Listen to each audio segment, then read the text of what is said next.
until we crush them, crush the middle class, crush the small businesses, and then basically give them a forced vaccination, as long as the chief executive in the White House is not playing ball. And so Donald Trump turned out to be their problem again. And so I think that's why they backed off. Because it does look like there's been an internal conflict right there in the White House. And based on what President Trump said today, he says he's basically turning things back on. And he's going to turn it over to the governors, let them make their own decision, which is actually, as far as political tactician, brilliant, because now you're actually sharing the responsibility. And I mean, when you got people dying, death, plague, sure, I'll share it with you. So, yeah. And these governors are stupid enough to go along with it and says, yeah, I'll be accountable. I'll decide when my state opens, and it's going to backfire on him. But so that's what seems to have happened in the last 24 hours. That's why he's got the seal back. They realized, wait a minute, too much information. The internet's up. Everybody, and now we had this FEMA woman, this insider for 20 years, and she actually lays out what this coronavirus was, and she actually had the documents of it as a deputy regional director. She was somebody. She knew too much. And she says, this is what they're going to do. This is what they're going to do next 2020. Yeah, they're going to knock out the power. They're going to shut down the power for a while. And they're going to put it to the people so bad, where they're hurting so bad, that they will literally do anything to open things back up. They will cry out. And then they'll say, okay, we'll open back up if you take the shot. And she says it's actually a series of 3 or 4 major shots that have plant DNA, some type of thing with the genetically engineered mouse. Another one is aborted fetuses. It's almost ritualistic. And then Stephen Banoun of Israeli News Live says he's heard of one from the Israeli intelligence sources in which one of the vaccinations is going to be cut with Nephilim genetics. So, but it does appear that, at least for right now, it looks like things are actually going to break. They're going to turn it over to the governors, which it's not going to take long to open things up. And they're going to consolidate, and then looks like they're going to come back in a second wave, probably October, and then probably hit us with another serious bioweapon and say it's a resurgence of the COVID-19. Yeah. I could see. I thank you for sharing the plan, and please don't think I'm attacking you. I'm attacking the plan. Oh, I'm attacking them because I can see there's so many holes in the plan that can turn left. Like as you said, there's it does look like there seems to be a civil war behind the scenes in the group, whatever you want to call them, black hats. But there is another player involved, which is the general public, as we've seen. Like they're finally doing the big push, which it seems to be kind of what's happening, part of all this change. My stance is that the virus, well, it doesn't really matter where it started, as you said. I think it was supposed to come out and do its thing, and it came out too early. I'm leaning towards it's an accident. But it would probably take them less than 12 hours to decide, okay, we can attack Trump, we can do everything that you've said. And so the reasoning, but they didn't plan it for right now. They probably did it in 22 or 25, however long. Maybe they wanted to get rid of Trump so they can get someone they can more control after the election. Right, Monty, actually, that's right. It looks like what this thing was actually designed for was to looks like knock China back on the plate, reset the worldwide economy because the bubbles were everywhere, and also to drop this recession, this crashed economy right on Trump as a weapon to get him out. But I think what happened is that they go, this is working too damn good. Everybody self-quarantine. Everybody believes it. We got them all running around with these masks on. And then they got greedy and they thought they could just like go the whole way. Mm. But now they realize, no, they got to get rid of Trump. Trump is just too hard to work, and he's just throwing too many. I mean, even bringing up the thing about the blacks, basically, are twice as more susceptible. I mean, when you tell an American black that there's a virus loose that's killing you 2 or 3 times more than white people, and I know, I listen. I knew I was came along in the South. I've known a lot of blacks. I mean, a lot. Uh, they don't.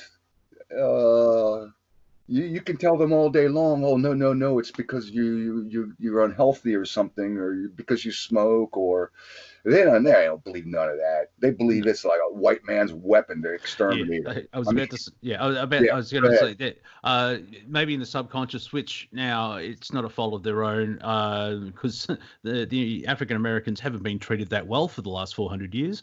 But it's still, if something this drastic comes out, and what do you mean? The white man is okay? They start. The mind starts ticking over. It's like, well, hang on. Actually, by the Yeah. way, blacks, their highest standard of living for the last 400 years has been in the United States. If you take an average black in Africa and their living Yeah. standard, Yeah. just for the record, and then the second place where they had the highest living standard for a black person worldwide would be South Africa. Yes, So and just for the record, go yeah, ahead. that didn't really work out well, the old South African. However, to add to that, Africa has had the living crap kicked out of it for 300 years as well. For a nation that big with that many people, they've been plundered by the corporations and all the economics, and in a way, sort of a beta test of what they're trying to do elsewhere, even in South Africa as well. They're trying to now, it's not people of the West, but it's the globalists who have pushing up the West as the shining city on the hill, and Africa is being treated like utter crap for centuries as well. They're I mean, they probably have phones now, but they wouldn't have had it back in the 90s when we did. You know what I mean? Like, and that's not the people. Oh, not really the fault of the people of Africa because of the way that No, they, warlords and you know what I'm right, trying to say. they were Also, so rich. They were so rich, Monty. They were like the yeah, blood diamond. They were yeah, so damn rich in everything: rubber, commerce, yes, materials, so that you attracted every nation in the world who all picked up different tribes or whatever and pitted everybody against one another. So it's just yep, been like it's yeah. been a mess. Go ahead. Ah, now someone who was a white man but is not evil and we love him. SJ, how are you, sir? Well, hey, how you do, gentlemen? Yeah, good. I forgot to start recording, so I've missed half an hour. It's like I did everything else right, but we're Well, recording now. it takes a while to get in practice, right?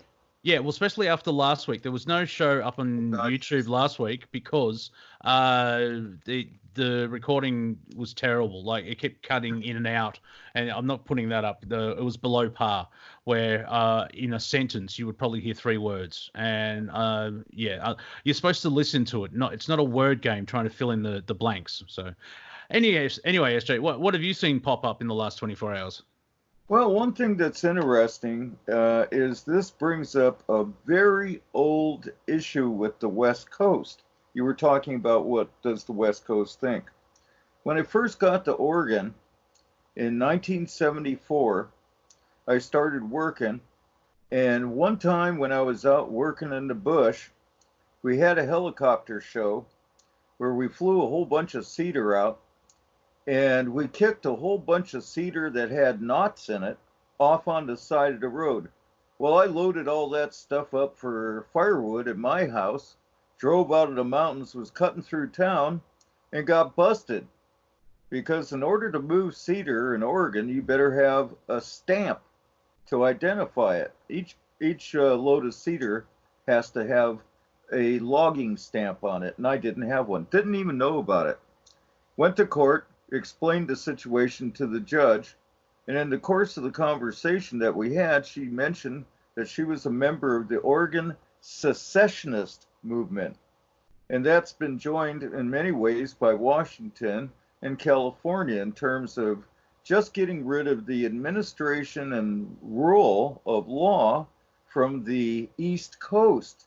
Because the East Coast, West Coast thing has been an issue that's just been let to smolder, but it's always had quite a flame when it gets going. Over. Yes, it spilled over into hip hop in the late '90s. Obscure reference, but still, that's the whole thing of yeah, where East Coast, West Coast.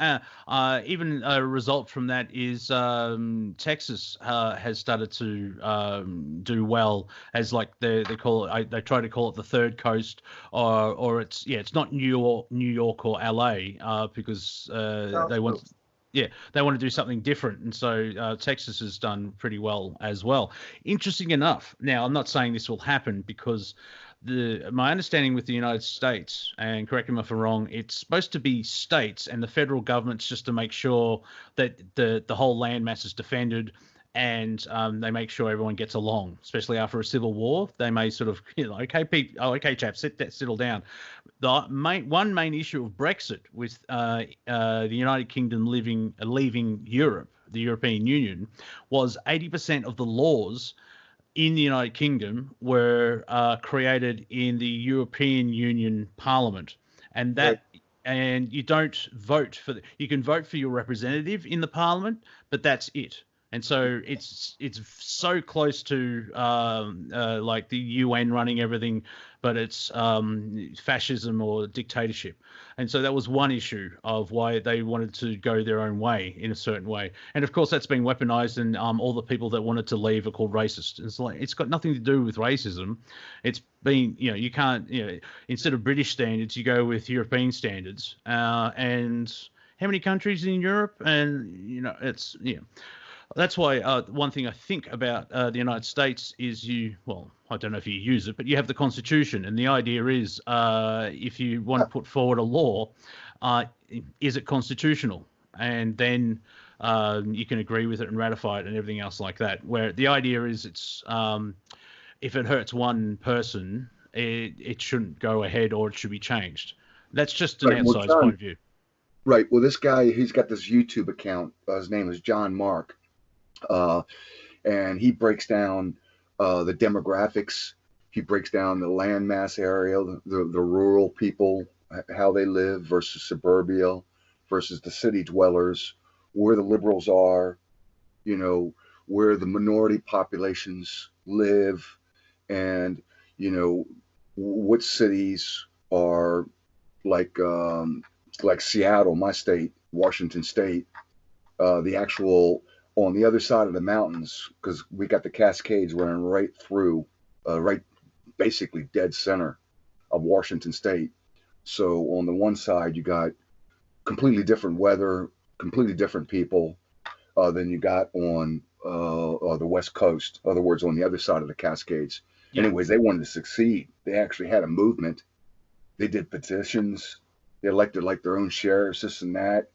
And then I think the governments on the West Coast basically started locking these guys up. But anyway, so yeah, SJ's right. You got a succession movement for a split in Washington State. You also got something like that in Oregon where they want to separate it. And then you got that also in California. Well, what this guy John Mark says is that we are rapidly reaching a point in which the two groups can no longer live with one another. You got you basically conservative, patriot, Christian, family, a mom, apple pie type of group. And then you got the others that are like Butch Dykes, and they want like, drag queen hour, and just, it's not going to work. And he goes, it's heading to an ultimate breakup when basically the one group is able to use technology and basically theft to steal the vote, to where the one side can never get federal representation again. And that basically once Trump is gone, that's what's actually going to trigger it. And so he lays out the scenario that of how things happen, and he breaks down demographics. So, he's actually talking like you'll have the majority of California will be under one group, and then the drag queens and the butches, they'll have San Francisco, LA. Same will happen in Illinois. You'll have Chicago. Then you'll have the surrounding, corn farmers of Illinois. You'll have that like in Atlanta. It'll be a separate island of these group of people. And so a separation. And so that's what he basically is talking about. But no, good point, SJ. We are reaching some kind of climatic point. There's something they've seen in the last 24 hours. Maybe there's an awful lot of people that realize that if they're going to lock this thing down for the next 18 months, it is over. We're at the end of days. And so was it the militia, the militia of the Michigan or the militias overall? They started to get the chatter back.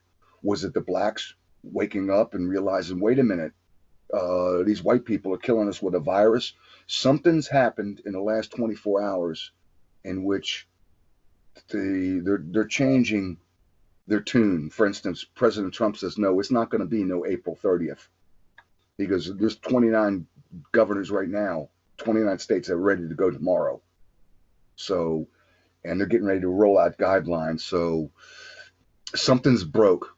Something's changed. Anyways, go ahead.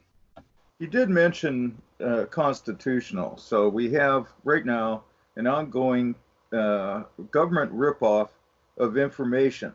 All of that phone listening, all of the BS that the three-letter boys are doing, that's all unconstitutional, really, and it's easy to prove it. So that's one of the major items, amongst many others, of why there's certainly incentive to divorce ourselves from the kind of rule that we've acquired through the original organization of the United States of America. Right, you're right. The chatter. That's what I'm thinking. I'm thinking for all their illegal wiretapping and on a computer sucking this stuff up. I think they've actually heard chatter coming back. Like you said, Monty, very astute observation that, you've got this civil war, this conflict between these, these two power groups, but there's a third player, and that is the American public. And so maybe it could have been they've heard chatter where, these people all loading up their guns and they think they're thinking it's the end of the world. We don't need this, so let's back off. At least that's my take on it. Go ahead. I would like to make a comment real quick. And I don't mean to drown you out, but there has been so much going on for so long that this amount of disruption is like a bulldozer going through and just knocking a whole bunch of the BS flat.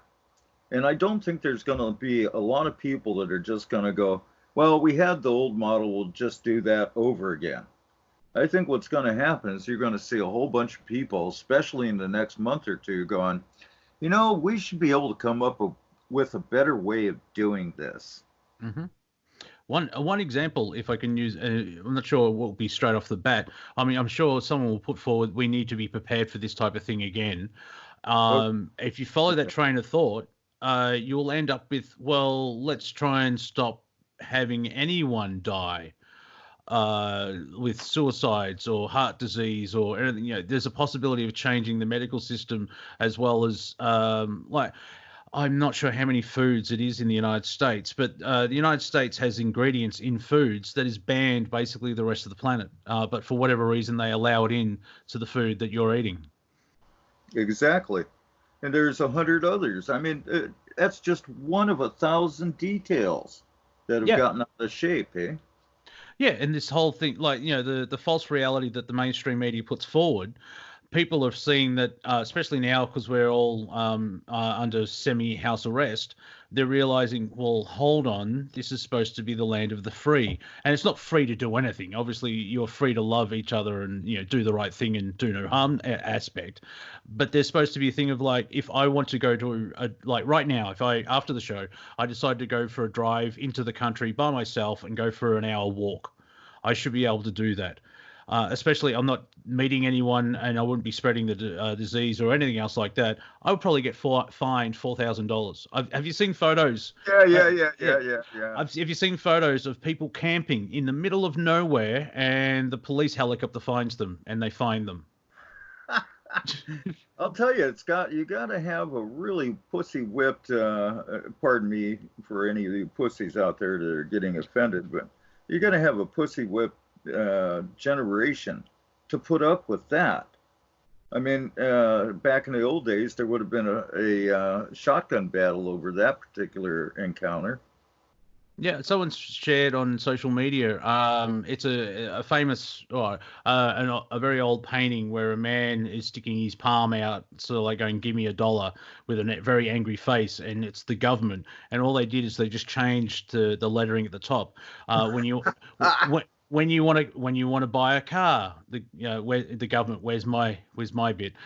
When you want to get a driver's license, the government, where's my bit? When you want to go fishing, you need a license, where's my bit?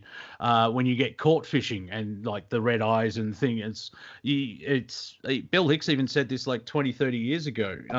If you think you're free, try and do anything without money, and especially now, everything connected to money has government taxes on it. And that's why they're trying to get rid of the is it the black market? Not black market, the cash in hand aspect. So SJ, if I come over and help clean your roof, and you decide to give me $50 for it, it's just an exchange of energy because I did something for you and everything's fine. But the government's upset because they didn't get a cut out of that. Oh yeah. And I'd have to have you covered under workman's compensation in case you fell off the roof. And yeah. I don't know how much you know about British Columbia and Canada et al., but, there's regulations you have to follow just to be able to hire a friend for a week. Yeah. There's a comedian called Steve Hughes. Steve Hughes, Steve Hughes, who pirates do it anyhow, right? Yeah. Steve Hughes, he grew up in Sydney, Australia, and one of his parents was English, so he went over to England, and he's backstage, ready to go out and perform, and he's in the dressing room, and he said to the stage manager, can we get a light globe changed, because this one the globe's blown, and he said, "Oh, I can't do that, mate." And Steve said, "Why?" I'm not qualified, because that's the level of unionism. It's like, you're a stagehand, you're not allowed to do anything electrical, and then he does a love routine of like, my dad taught me how to change a globe.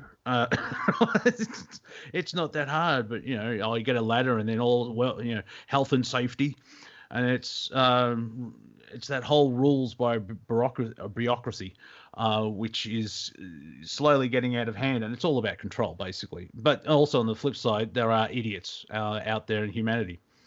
Well, where do you think how many guys does it take to change a light bulb joke came from? Well, I do like the how many psychiatrists does it take to change a light bulb? Just one, but the globe needs to want to change by itself. It really wants to change, yeah. Anyhow, I'll tell you, I just recently spent the afternoon with Joe Rogan and listening to his interviews with a lot of comedians, stand-up guys that he has. You ever listen to Joe Rogan? My podcast is sort of based on what he does till I find my own sort of niche. But yeah, just like if I interviewed you, there's a small intro, I say hello, and then we go into a conversation. So yeah, I'm very familiar with that. And the interesting thing is most of them are his friends. And what I find fascinating is because Joe tours the world, and most of his friends, they tour the United States with headlining and everything else like that. So they do have a better concept of the United States instead of just being in Delaware per se. SJ, if you want to give me a moment, we've just been joined by Steve Zerilath. How are you, Steve? Working on those Australian R's. How's it going? Yeah, good, mate. Yeah, good. SJ, continue with your thought, please. Well, he just recently did a interview with one of his stand-up friends about cruise ships, what it would be like to be stuck on a cruise ship through all this. And there are cruise ships that have like 350-day cruises. Can you imagine being on one of those cruises and somebody gets a telephone call and learns that the entire world is now to the point where if you're going to cross a border or try to be repatriated to your native country, you'll have to go through a bunch of hoops in order to accomplish that now. And that's only one thing. Anyhow, wonderful interview. I've really been listening to a lot of Joe's interviews because he's been bringing on some really interesting guests from all over the United States. Over. Yeah, I think I saved that one. It's about 3 hours, so I want to do that because it's very recent, maybe in the last week that it was recorded, and so he talks about cruise ships and everything, and so many other subjects. So I'll be putting that into rotation. It's a great interview. You're gonna dig it, and he comes up with some very interesting. Pay attention to that gentleman. Yeah, I will. We're on break. So you're listening to Revolution Radio, freedomslips.com. This is Planet Collingwood. I finally got everything right, and we go to a break. So stick around, and we'll be back after these short messages. See you soon. And we're back. This is Revolution Radio, freedomslips.com, revolution.radio. My name is Monty Dean. This is Planet Collingwood Open Roundtable. If you enjoyed the last hour, please go to the website and donate what you can, within reason, of course. If you need to buy food, I recommend that so you can stay alive. And keep this station on the air. We're 100% listener supported, and we're all volunteers. And we can have great conversations such as these in the studio A and B. So there's options, people. At the moment, I've been joined by HiJacker SJ and the newest member to the mighty Planet Collingwood card table is Steve Zerilath. And Steve, you've only said hello, so I'll give you the talking stick. Don't worry about the bells. What's on your mind? Anything changed in the last 24 hours? Because that's sort of it's not the news cycle. That's just a reality cycle. Everything changes in 24 hours. Oh, yeah. No, you know what? Life keeps getting better and better despite all these things. And, you know, we seem to be hitting a turnaround point. Today, throughout the news, it was peppered about various different countries moving in the direction towards opening plans, like reopening their countries. You know, and there are states in America, individual states, not the whole country necessarily, because Trump's being very 10th Amendment about this, which is interesting. This is almost like a reverse martial law. It's martial law, but it's like martial law in reverse. It's kind of weird. If I may very quickly, HiJacker mentioned that earlier. You obviously missed it, which is your right to. You're American. But I just wanted to share, I think, was it 27 or 29? It's up near 30 states where possibly, because I shared the information that they're not hard hit and like all these people in their houses going, well, why? I mean, New York's understandable. Right. But right, there's 8 states. There's actually 8 states that never did close. Ooh, okay. Yeah, there's 8 states that never closed. Yeah, and 29 that are ready to reopen right now. Yeah, there's a lot of states in the Midwest, you know, that are Republican states, of course.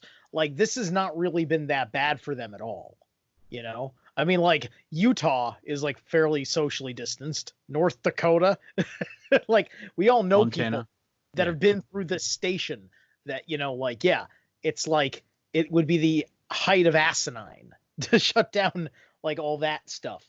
Right. This is mostly a city problem and a liberal state problem. I've heard rumor that Attorney General Barr has been watching the 50 states' legal actions on the citizens, on independent citizens, like a hawk.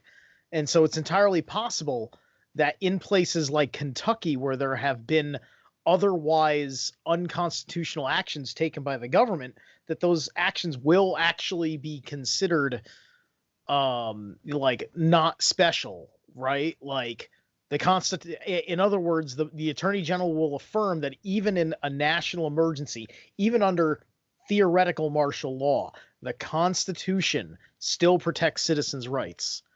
That if that happens, that's going to be very, very, very interesting. And it's not like it's happening all over the place, just because a lot of people are, in a willing compliance for various different reasons. But at the same time, it's really fascinating the way it's all turning around. I mean, even Italy is talking about reopening, and a lot of this stuff is going to be happening before May.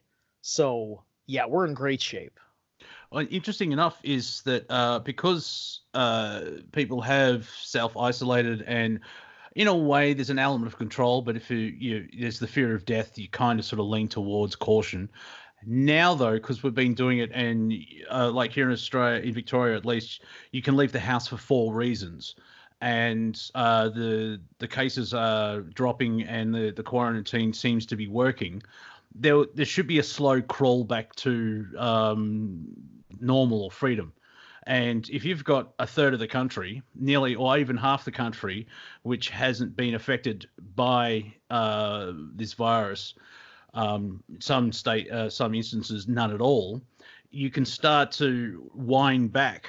Well, it'd be interesting because it's government, but you know what I'm saying, wind back these conditions. And like, I'm sure they'll still do the physical distancing just to try and stop a second wave. But all of this has been, like, all of this year, the last 3.5 months has been a lesson in a certain aspect, where I think more people are going to be hygienic, which, I squint at humanity like, you're going to start washing your hands now. It's the possibility of turning all this around of like, well, we need to be prepared for something like this if it happens again, like stockpiling, and not having the health system based on money. It should be on health. And also when you get to that, back to that sort of normal, how about let's help other people from stop dying from other things? Go ahead, Steve. Right. Well, I think what's really going to happen here, just because they keep talking about how, like we were talking about how, like, these dense cities are a big part of the issue, right? They keep talking about, like, New York and stuff. You look at the low-income housing people, they're all cramped together in buildings that were never designed for long-term raising a family, and they got turned into these pseudo prisons for the black population across the country. Now, Dr. Carson has been the head of HUD, and he's a brain surgeon. And so he knows a thing or two about what's healthy for not just all people, but especially for African Americans. And so, a lot of them, they're clean enough, they wash up and stuff, but it can be hard. And then you got mental health problems. And then you got people that kind of give up because, like, these buildings are not very, like, you walk through the halls and you can smell, like, all the cooking mixed into this one amorphous scent that is there. It's, you don't know what the hell you're smelling. It's the remnants of good food, but it's like something Spanish over here, something Creole over there, something barbecue over there. You have no idea. It's all mixed in. We're coming to a tipping point as well, where being in lockdown is going to cause more health issues than the actual virus. Precisely. You know what? Who I had in my car today? No. A biology student at Yale University. Ooh, smarty pants. Did you feel inferior? No, I'm joking. Oh, but no, what was the conversation like? It was like talking to a robot who had pre-programmed responses. Oh. Every time I brought up something that basically I've been learning from Dr. Shiva Ayadurai, she goes, "I feel that," and then quotes something from the establishment. Yeah, well, that's the level of education now. It's indoctrination instead of learning. Go ahead. Yeah, this is a young South Korean woman, who's studying over there. So she's so she's under a certain kind of mind control. It's very obvious, but she did acknowledge hydroxychloroquine with potential. So not all is lost.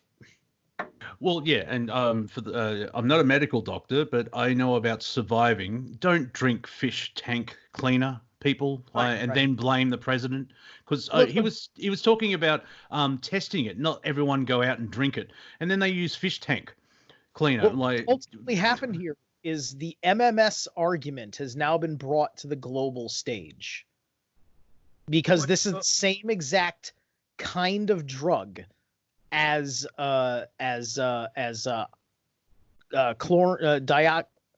chlorine dioxide, whatever MMS is that Jim Humboldt discovered that treats malaria. And what's hydroxychloroquine? Also a malaria drug that's got nothing to do with being a vaccine. We've effectively found two cures for the common cold. SJ. Tonic water has quinine in it, amongst other things.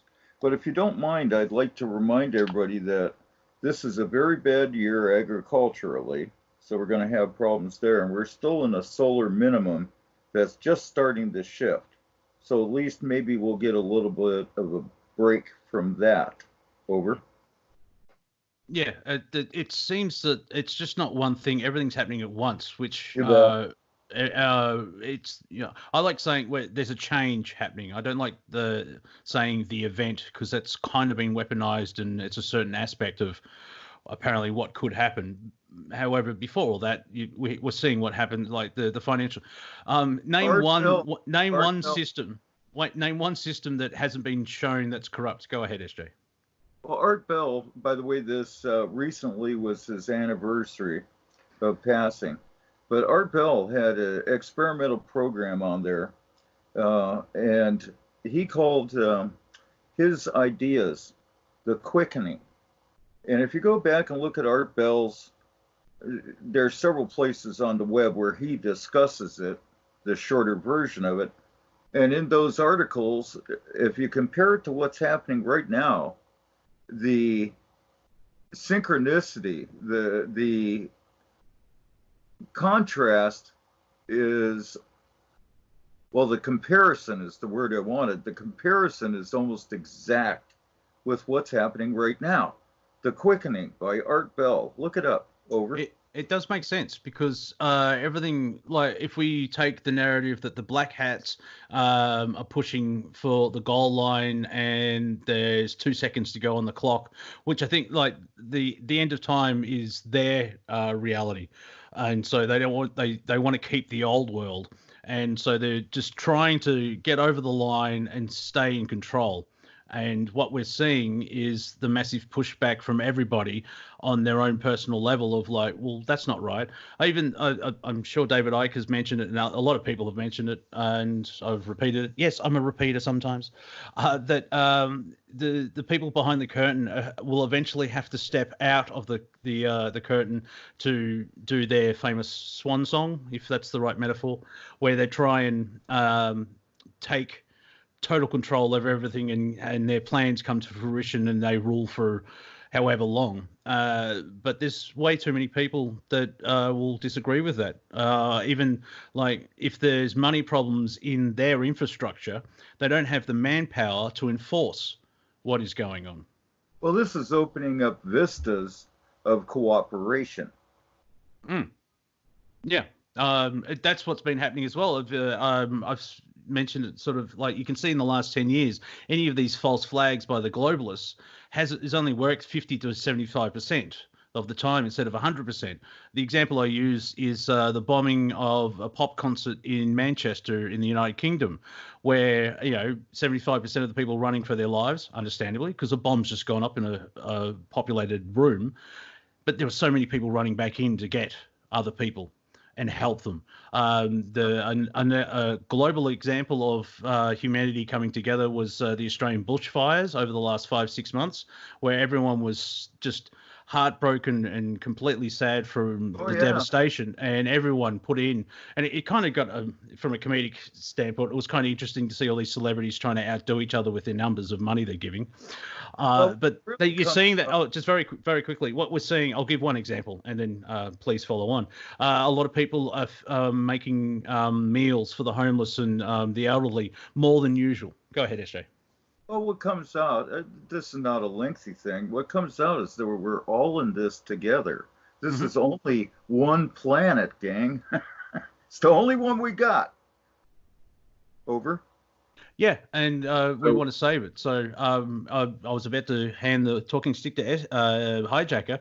I do like how you add your analysis and you sort of see how their brain works. But then I can see how humanity can rip their plan apart because they don't have total control. A lot of people aren't consenting. What do you think? I think so. Yeah. 2 points. First point is this guy, Martin Armstrong, he runs this computer for the last 40 years. And he's basically predicted every downturn, major downturn of the market, every major upturn, every recession, who was going to be the next president, whether there's going to be a war this year. He's got some kind of computer program, and he's written President Trump a letter. And he's basically saying they've run this computer program, and if the United States keeps shut down until May 1st, then it's irrevocable, the damage, and it will lead to a worldwide Great Depression that will manifest into a war. And he goes on through this letter saying, look, this is what you have to do right now, or it's basically ball game.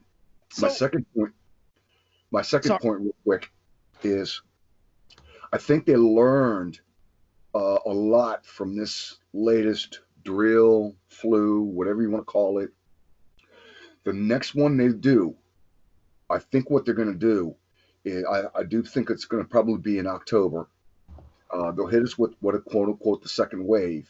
It's going to be more deadly than this wave. It's probably going to be the real McCoy.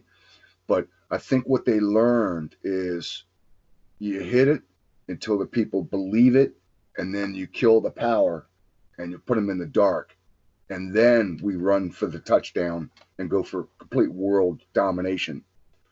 There is a fly in the ointment, though, and that fly is the great and mighty king of Mother Russia, Vladimir Putin, because he sees these elections coming up, and with his intelligence network, he can see what they're getting ready to do on the second wave. And so what is he going to do? Is he going to allow the elections to go forward, in which they can basically, they seem to have total control. They can throw 15, 20 million votes now. They're not going to mess up this time. They're going to get rid of Trump. And so is he going to knock out the power before the election to prevent, in other words, to postpone the elections? Because he knows that if Trump gets out, the Democrats get in, that it's going to be war with Russia. So he's a wild card. But anyways, these are the important things, really, of what's going on right now. Go ahead. Well, I find it interesting in that time frame that if they try something in October, that gives 4 months for whoever the white hats, a loose term, can actually dismantle the mechanism for that. And who knows how humanity will actually react. Like there'll be maybe too many changes that their infrastructure for that plan to actually go ahead. We don't know, obviously. I'm saying this is true. It's my optimism side coming out. But I can see the humanity actually going, well, this is kind of crap. Let's do better. And there's going to be mass change things like there's some real strange diversity. That's the wrong word. Opposites in the United States, where it's the land of the free and you can make your fortune and everything else like that. And then you have a large homeless population. is where, well, I know that help your fellow man, that type thing. So maybe and I guess that's from corporate and economic control. Go ahead, Steve. The conversation about the conversation about election fraud in this country and around the world is an ongoing thing. And looking at how the Justice Department has been operating under Trump, whether it was Jeff Sessions or Barr or Baldy in between. I'm teasing him, but he's Whitaker. Whitaker's cool. He's very cool. Just I like to make fun of baldies. But anyway,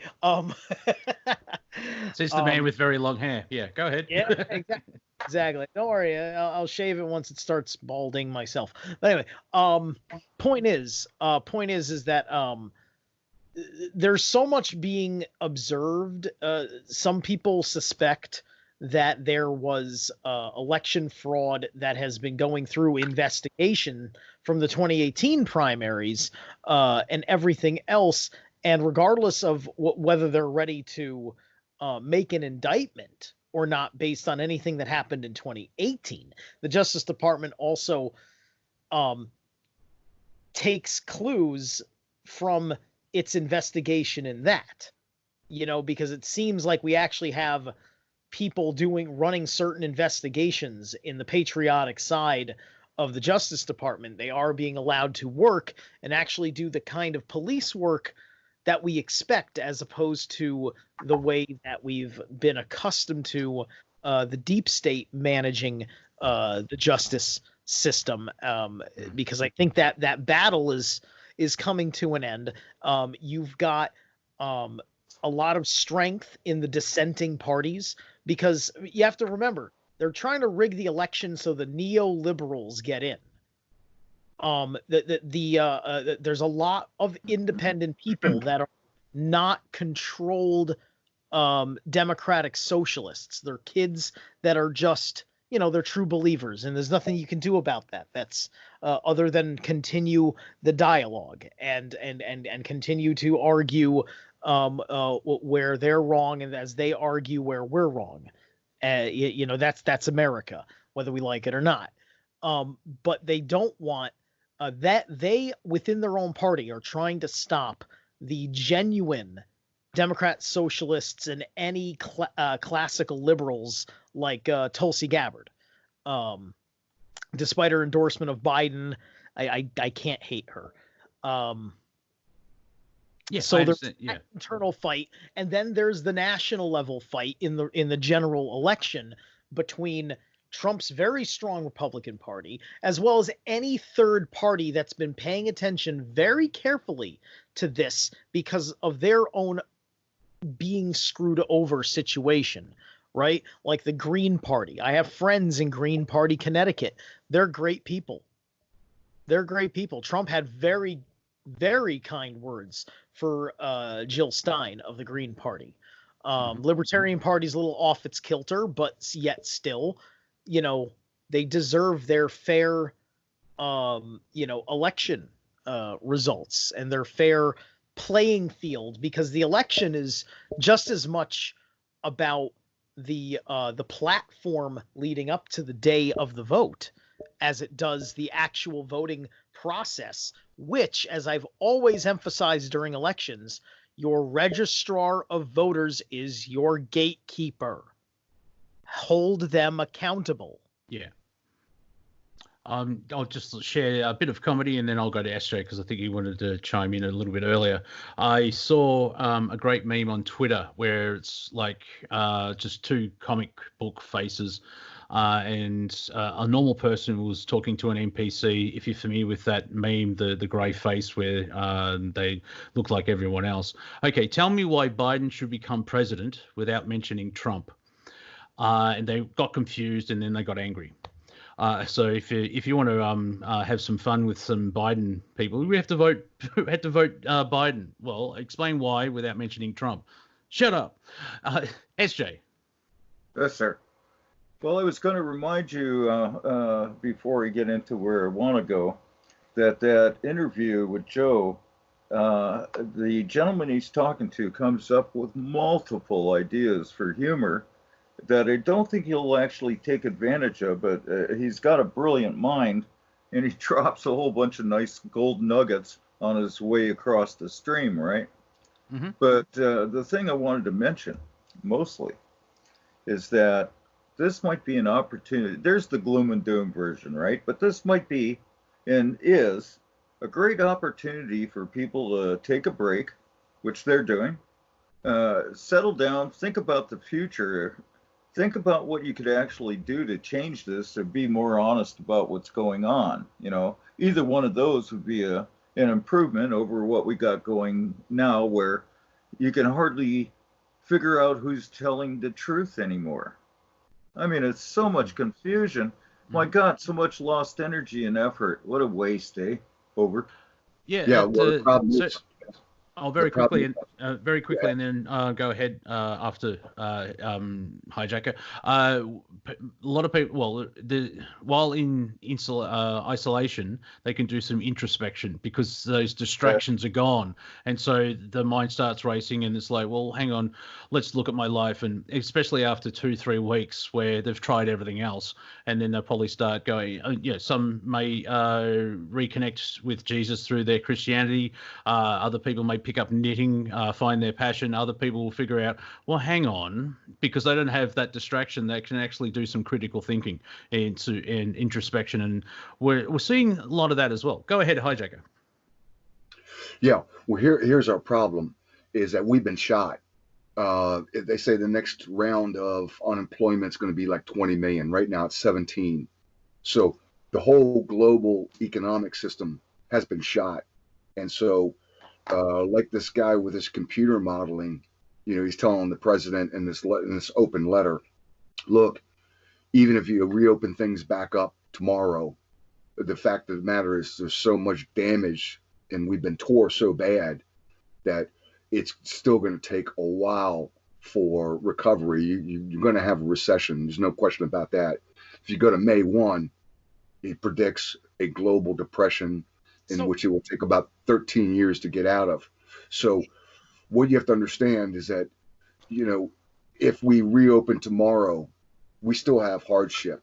It's still going to be rough, a rough way to go for the next couple of years. It's not going to magically get flipped around.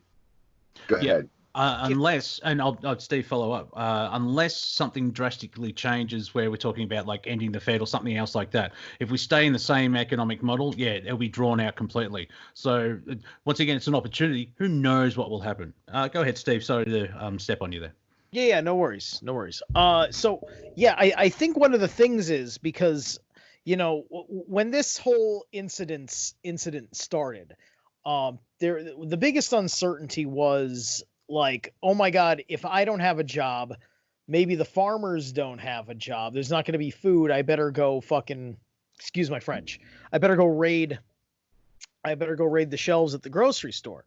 And then you found out, because it was one of the first things that the president talked about, because of the public-private partnerships, is that we're making sure that supply chains of our basic human needs are taken care of. So and my point is bringing that up in juxtaposition to this economist the HiJacker is citing, is that I think that you've got this issue where supply and demand were not affected, and something within the market didn't trigger for any particular reason. The causality started with the government's choice to shut down the economy by government mandate over our fear of our own mortality at a time where an invisible monster was going to kill us. That is not a reason to keep a market down. The market can pop right back up because ultimately we are the market, right? All this great length has been taken, to basically say like, no, listen, you're not getting evicted. Like, look, dude, they're not taking parking meters, so parking tickets you're probably not getting unless it's something really obscene in one of the few busy places in your maybe your city or whatever. Like this whatever damage, I believe, unless somebody can show me the hard numbers, whatever damage this is will come back pretty quick. And I think the only thing that's really getting hurt are the is the stuff up at the top that's up in the ether with all the money that's getting played with, because supply and demand, like, yeah, everybody wants money. Money's always in demand, and that's the whole thing about printing money. That's the one part of the economy that's not supposed to happen, right? I've got a comment to make at this point. I think the biggest flap is going to be because currently we're going to have a disruption in rent for everybody that's disturbed in terms of their normal earning routine. And that 2, maybe 3, maybe 4, who knows how long, people won't be able to work and generate the income to pay rent. And of course, the people that own the properties are going to go and have problems making the payments on the properties, because none of those are probably paid off, or at least not that many, right?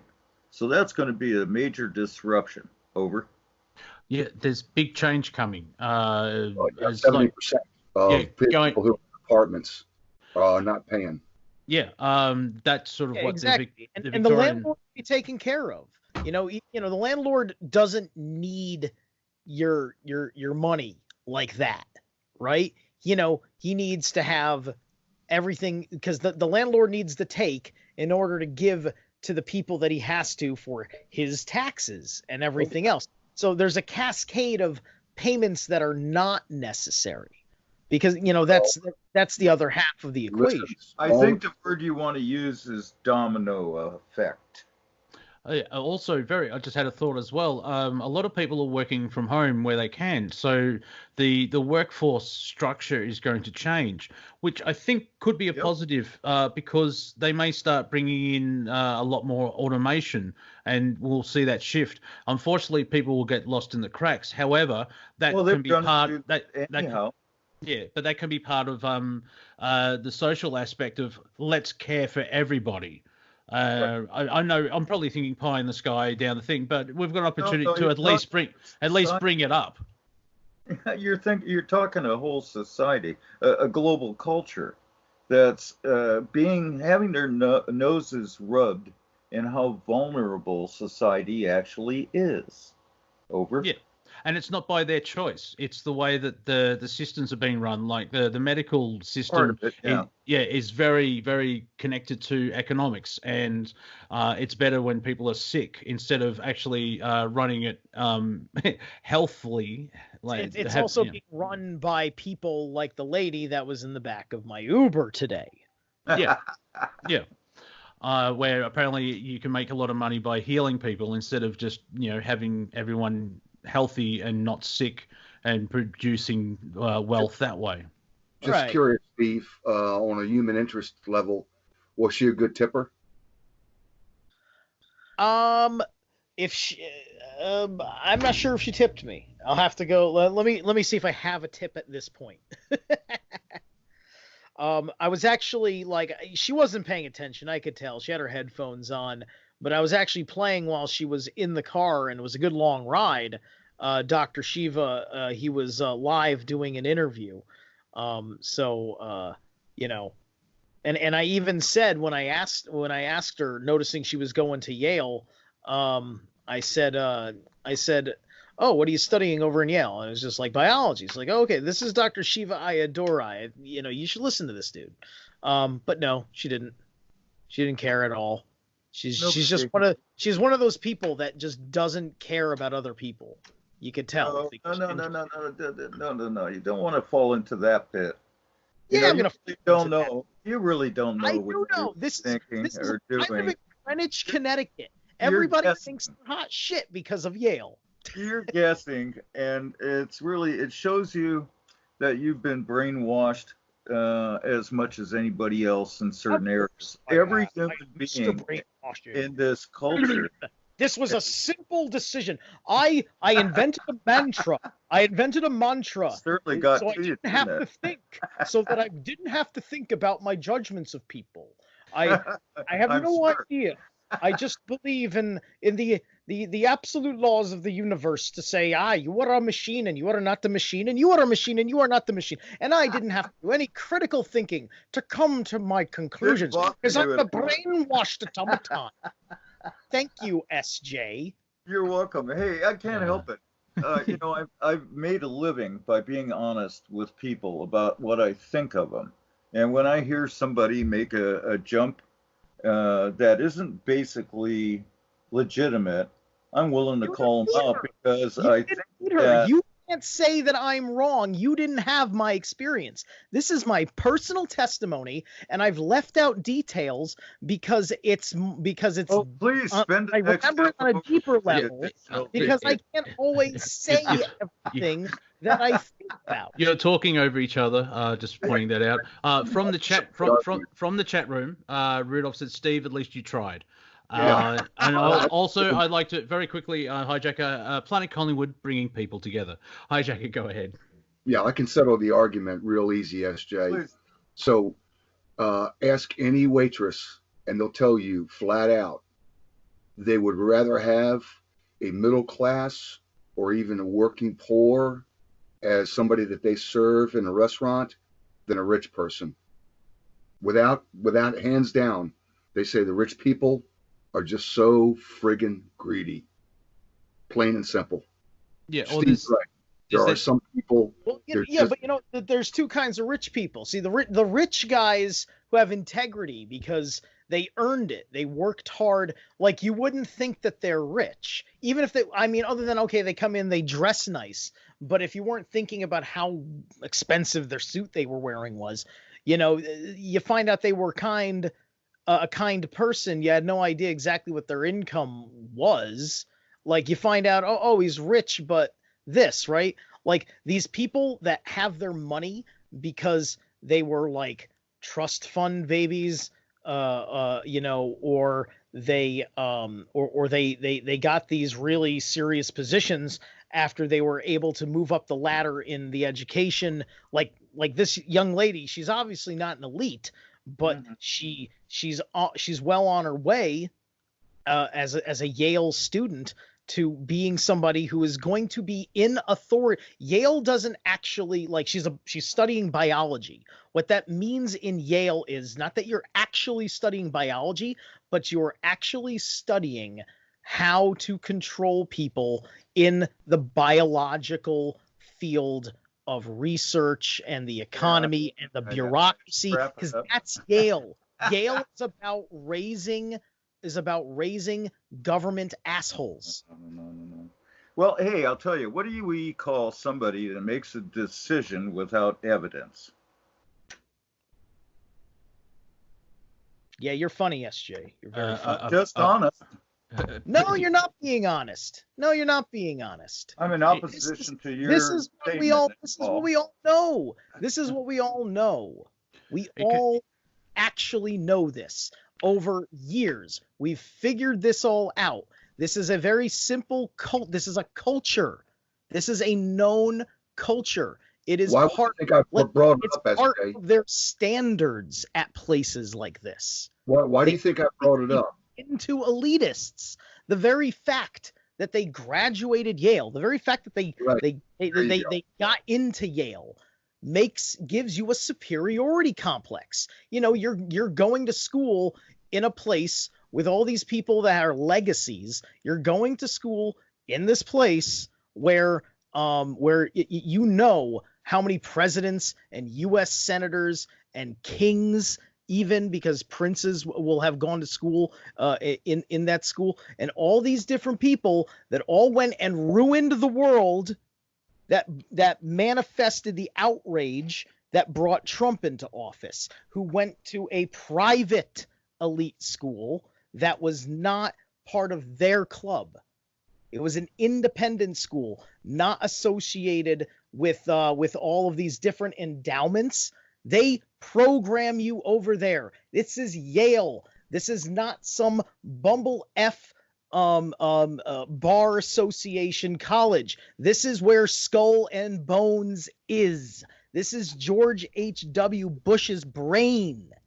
Right, So, and the very yes, fact SJ, that the we very all fact know these things. We all know these things. That's And a the much very more important thing to talk about on the air here on Revolution Radio, where we're trying to solve big problems. The small problems of what she is deep down inside, past all of her social nuances, programmings, the front she puts up for me, everything else, that doesn't matter. You know what matters? She is going to be somebody who is going to have a measure of control over biology. And I have biology that I want to have authority and autonomy over, and I can't do that with elites like her who give me programmed responses. She, every time I asked her something, she says, I feel that, and then moves into something that I heard on television. Okay, something that I heard, at the, in a CDC publication, and without anything where she talks about anything independent. She doesn't talk about any of the science that she's learning in class that shows, that demonstrates why what she believes in, what she feels, because she kept saying, I feel. She didn't say, here are the facts. She didn't say anything like that. She told me her feelings without showing me any feelings. She was completely automaton. Okay? So this is my personal testimony of my experience as an Uber driver in this 10-minute conversation after she ignored, what happened to be me playing a medical expert, and she's studying biology, and it's not interesting to her that her Uber driver also has an interest in biology because I'm listening to Dr. Shiva Ayadurai. So yes, you want evidence, SJ? There's some of my effing evidence. So don't condescend to me like that, you prick. Oh, easy there. Come on now. It's all about customer service. That's basically what it is. But in a way, well, Steve is correct on certain points where that elitism of the university and it costs all this money and everything else like that, it comes down to the way that the family works where who's the famous director that actually hung out with, was it Nick Rothschild? He's passed on. Aaron Russo? No. Eric Russo, that was Nick Rockefeller. Yeah, Rockefeller. Thank you. Yeah, and just the small-mindedness of Nick was saying, we don't care about other people. You got to look after your family. And it's like, well, if you realize we're all connected, we're all one, and you can do this on a piece of paper. Everyone is related to everybody. It could be 300. Steve could be my 300th cousin removed, or however it is. You should see humanity as a family and just not a small group of people. And that's where money, in a way, the greed that corrupts. Like as HiJacker was saying, you get the middle class or the working class. I hate from Australia, very close to England, and they use that class to just keep people apart. But they work and they earn the money, as Steve was pointing out. If someone hands them money, it's like they don't really know what. And most rich people are assholes. However, on the flip side, you would probably find really awesome rich people because they're in customer service on a certain point, or they've generated them. They're called new money, and how that's derogative in the elite. Now, Donald Trump's pretty good at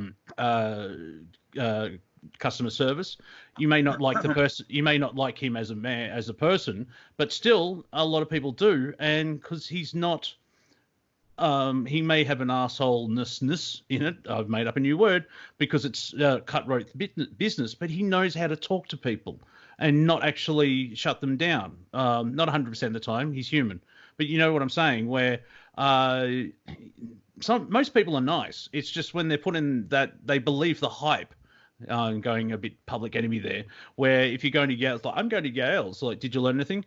Why do I need to learn anything? I went to Yale. It's like, it's a school. You're supposed to learn something. Yeah. Exactly. People I'd like a chance to talk for a They bit, rock. if you don't mind. I've been patiently waiting, right? Do I get a chance to talk for a moment? Listen, kiddo, I'll forgive your insult. I'll forgive the bad language. And just assume it's because you're young and you don't know who you're dealing with.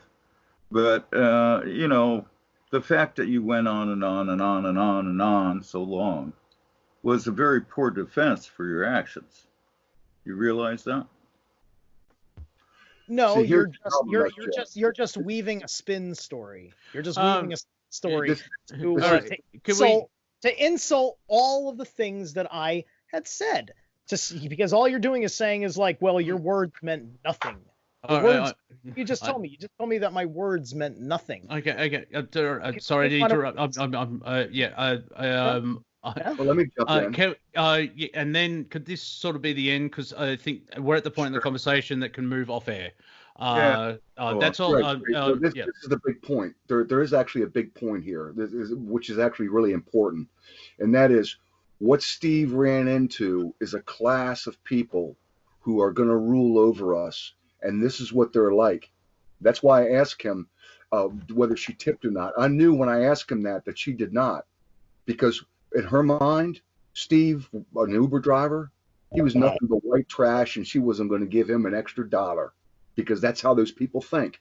And we have a whole class of people we are watching play out all over the whole political, economic spectrum.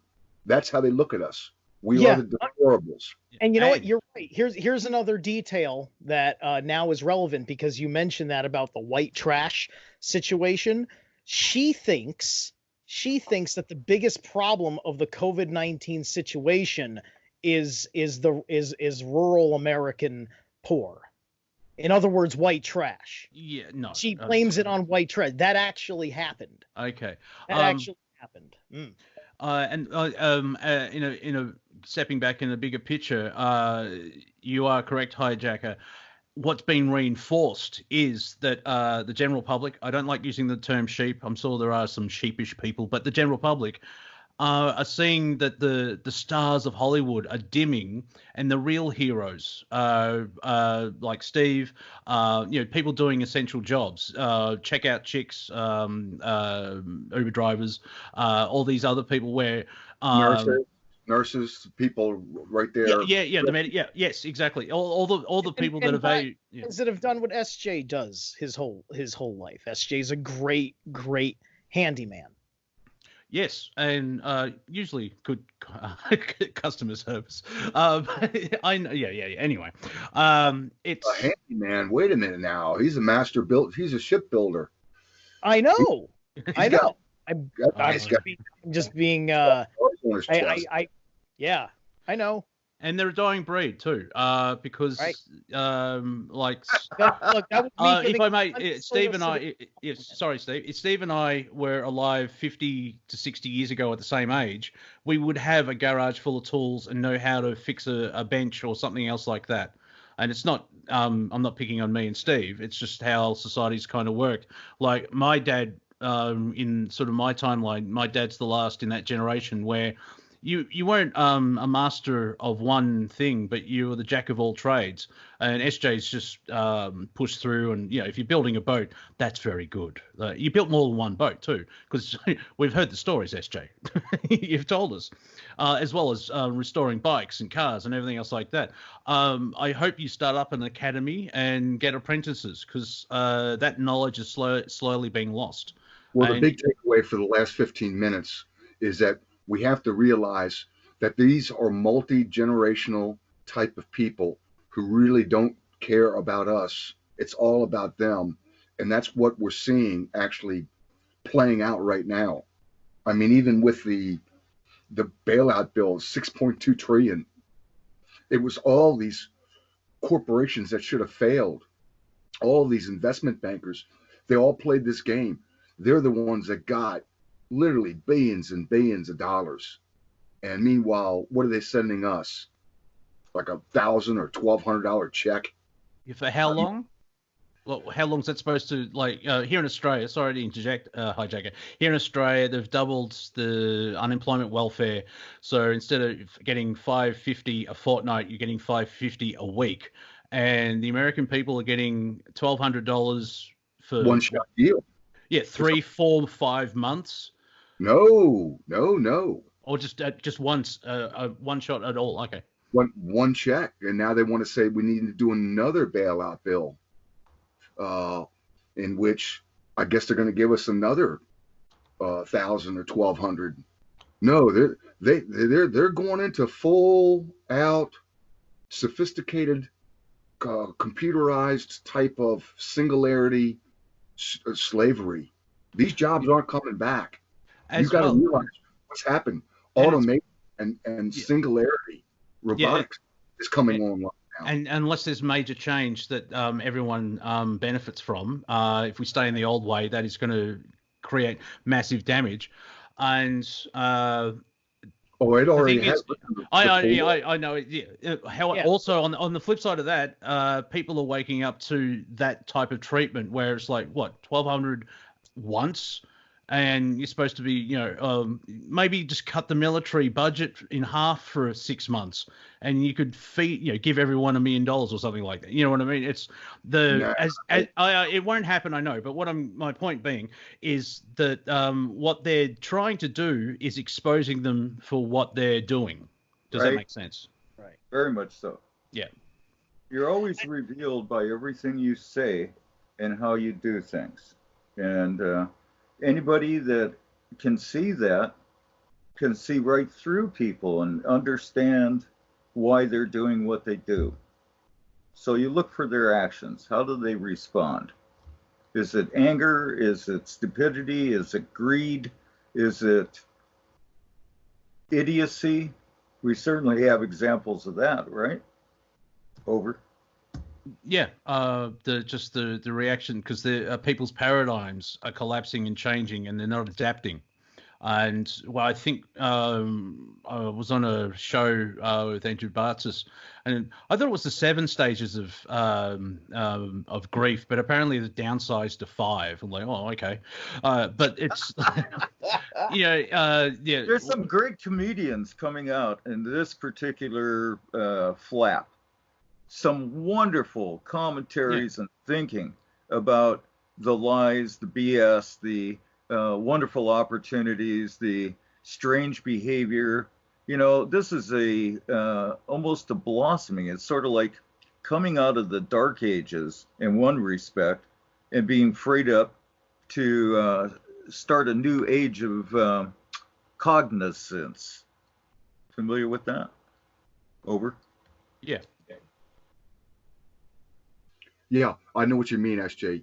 You're talking about some sort of societal, psychological paradigm shift in the way people are actually perceiving reality, if I can get philosophical. Yeah, we're in a time of exponential rates of change. And what we're doing right now is having it really slammed into our faces. So we're quickly looking at options. And I think the best thing to do in a situation like this is to create options for other people. Try to open up your mind, try to listen to people more, spend more time thinking about what you're going to do. And on top of that, there's always the real lesson. You got to be careful. You got to make your money stretch. You're going to have to do quite a bit more before this all settles out. We've already got a major link in the chain that just got bent, and we're going to need to replace it, or we won't be able to get any mileage. Over. Yeah, and I think people's ideology is changing, or just adapting to the scenario and realizing, hang on, we can do better. We can be looked after. I just had the thought of how people are helping, where people are making masks, and I do find that interesting, where businesses that make kettles are now trying to build medical equipment and stuff like that. So I don't see sociologically. Let me interrupt for a second. Mm-hmm.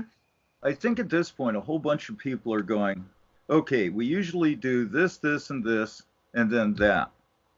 But really, we could go directly to that without the this, thises, and thises. And I think a lot of people are sort of relaxing enough to go, you know, there's a whole bunch of stuff that I do that's just wasted motion. Over. Yeah, but here's your problem, SJ, is that Okay. you you are older, you've made your money, you made your mark, you made your footprint on the world, but the people that you're dealing with, Excuse me. they I'm don't going have the to have time to to think. rebut you Let me after. finish. Go ahead. Please do. 15 Sorry for seconds. interrupting. Yeah, 15 seconds. So what we've been shot, and what you're not realizing is that the poor and the working poor, they are really in the grind now. You're talking about miles and miles and miles of cars lined up for food banks, up 400%, 1,200%, Okay. 1,000%. Are you nearly there? Millions of people, they're not sitting around thinking like you're thinking. No, They're Got to in the scramble. rebut it. Here's what's They going got on with me children. right now. Here's what's going on with me right now. I'm stove up. I've got a crack in my heel that gimps out my left leg. My right leg is the size of a fairly, about a medium-sized watermelon, because I'm having problems with circulation. Barbara has been paying off the house in the last little while here because she was still working, but now she's laid off. And we have instantly joined everybody else that's getting a good kink in their routine from this current epidemic, so-called. So that's the situation. Let's not forget that sometimes reality is a lot more drastic than apparent. Well, SJ, you've got reserves. You've got stuff you can sell. Come on. Yeah, I don't think there's going to be that many buyers out there because the money everybody had for doing stuff, fun stuff, like buying vintage cars, which I've got a few of. I don't think I'm going to be able to sell my 48 Dodge, even though it's cherry. It's only got 7,000 miles on it. Ooh, Complete rebuild. Yeah, it's neat. It's Yeah, a 48 Dodge. there will be I'm going to play the optimist card. There are ways of that we can do the turnaround, but there's going to be major shifts in society. No idea how that will happen. And I'm sort of wrapping up because we've got about 3 minutes to go. And so thank you for the last 2 hours. It's been interesting. The title that I've decided is looking for the positive of the COVID situation.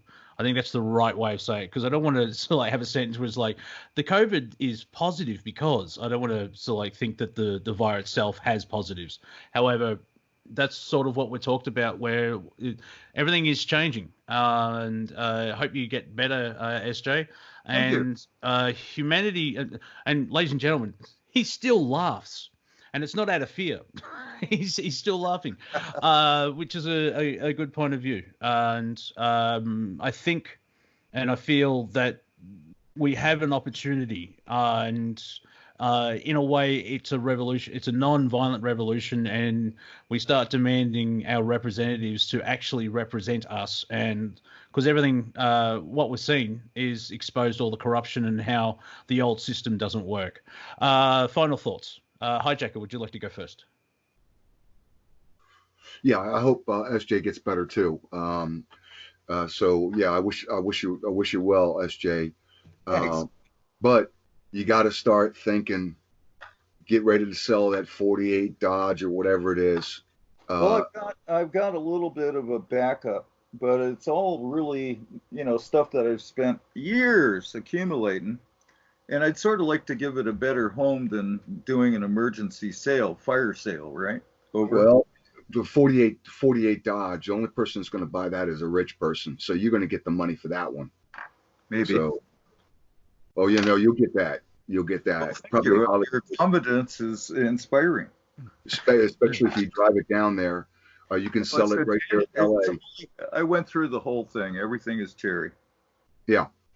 But I'm saying is you got a worldwide market. So, and I can only imagine the kind of stuff that you've stored up. But anyways, go ahead, Monty. Yeah, thanks for taking my call, Monty. I appreciate it. No, right. Thanks, guys. Good call. Good talk. SJ, while you're up at the podium, final thought. Well, I've got to say, I love you all. It's been a very interesting community of people to be a part of, and I appreciate each and every one of you. Over. Thank you. And Steve, the final thought of the final thought. This was a good wrestling match, SJ. Thank you. Subscribe to Zerilath on YouTube and Zerilath396 on Facebook. And SJ and Steve will be shaking hands and going back to their corners, and then they'll probably hug in the dressing room and go out to dinner, because that's how wrestling works. Yeah, it's so politician. So that was the... Exactly. Yeah. Exactly. You've been watching the greatest wrestling match of all time. It's for the ultimate belt of the galaxy. I'm going to stop now because I realize I'm giving Vince ideas. You have been listening to Revolution Radio, Planet Collingwood. Thank you, listeners. Thank you, chatters. I've been watching you from afar, but not in a creepy way. We'll be back in 6 days and 22 hours. There's going to be a moment of zen for the next 2 hours, and then Kelsey Sweet will be popping up with her show, Cultivating Consciousness. I hope you're all well. Find your passion. If you're feeling down, watch some comedy. I know May Street put in the comedy show I did with Andrew in the chat room. It's 2.5 hours of us being offensive and ripping into everything, and doing it in a good quality way where we all laugh. So it's good. I mean, I'll give you a hint. One sentence that I said was, "Are you saying that Josephus? I can't even say. Jesus' dad was a cuck." There you go. I'll leave you with that. Thank you very much. I feel better knowing that you can't pronounce Jesus either.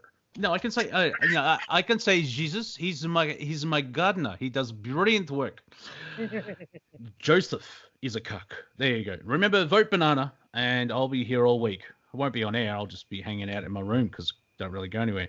Thank you, ball boys. Thank you, gentlemen. Thank you, ladies. See you all soon. Take care. Have fun, and we'll talk to you soon. Goodbye.